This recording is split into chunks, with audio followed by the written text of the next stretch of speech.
அப்படியே பட்டர்ஃப்ளை மாதிரி இப்படி வந்து மூக்கிட்ட ஒரு உரசிட்டு ஓடிடும், அவ்வளோதான். அதுக்கப்புறம் அதை யோசிச்சுட்டு இருக்கக்கூடாது நீங்கள். ஸோ அந்த மாதிரி வந்து அவருடைய பாட்டு அன்னன்னைக்கு பிடிக்கும். ஒரு ஒரு 6 மாதம் கழித்து கேட்டிங்கன்னா என்னடா இது அப்படிங்கிற மாதிரி இருக்கும். ஸோ அந்த மாதிரி தான் வந்து அந்த பாட்டும் இருந்துச்சு. பட் அந்த நேரத்து வைப் இருக்குல்ல, அது அந்த பாட்டில் இருந்துச்சு.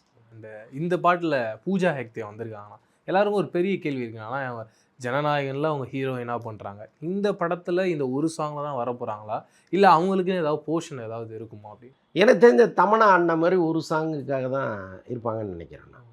ஆமாம், ஏன்னா அந்த படத்தில் காவாலா சாங் வந்து எவ்வளோ பெரிய ஃபேமஸோ, ஸோ அந்த மாதிரி ஒரு பாட்டுக்கு அவங்கள கொண்டு வந்திருக்காங்கன்னு நினைக்கிறேன். ஓகேண்ணா. அண்ட் இந்த படத்தை பற்றி பேசும்போதுனா, இந்த படத்துக்கு ட்ரெய்லரும் டீசரும் ரிலீஸ் பண்ண மாட்டோம் அப்படின்னு ஒரு ஐடியாவில் லோகேஷ் இருக்காருன்ற டாக்ஸ் இருக்குண்ணா. இது எந்த அளவு உண்மைனா? இல்லை, அதுக்கு வாய்ப்பு இல்லை. ஏன்னா இப்போ சன் பிக்சர்ஸை பொறுத்தளவுக்கு அவங்க கரெக்டாக ஒரு கிராஃப் ஒன்று போட்டிருப்பாங்க. இந்தந்த நேரத்தில் இது வரணும் கட்டாயமாங்கிறது அவங்க கிராஃபாக இருக்கும். ஸோ அப்படி இருக்கும் பொழுது இவர் ஒரு தன்னிச்சையாக முடிவு எடுக்க முடியாது. அப்படி எடுக்கிறதுல என்ன லாபம் இருக்குது?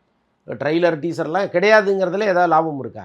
ஒன்றுமே கிடையாது. இப்போ இத்தனை கோடி போட்டு ஒரு படத்தை நீங்கள் எடுத்துட்டிங்கன்னா அதை நீங்கள் ஒவ்வொரு பகுதியாக மக்கள்கிட்ட கொண்டு போய் சேர்த்துடணும். நான் எதுவுமே காட்ட மாட்டேங்கிறது வந்து ஏற்றுக்கொள்ள முடியாத வாதமாக இருக்குது. அப்படி இருப்பதற்கு பெரும்பாலும் வாய்ப்பே கிடையாது.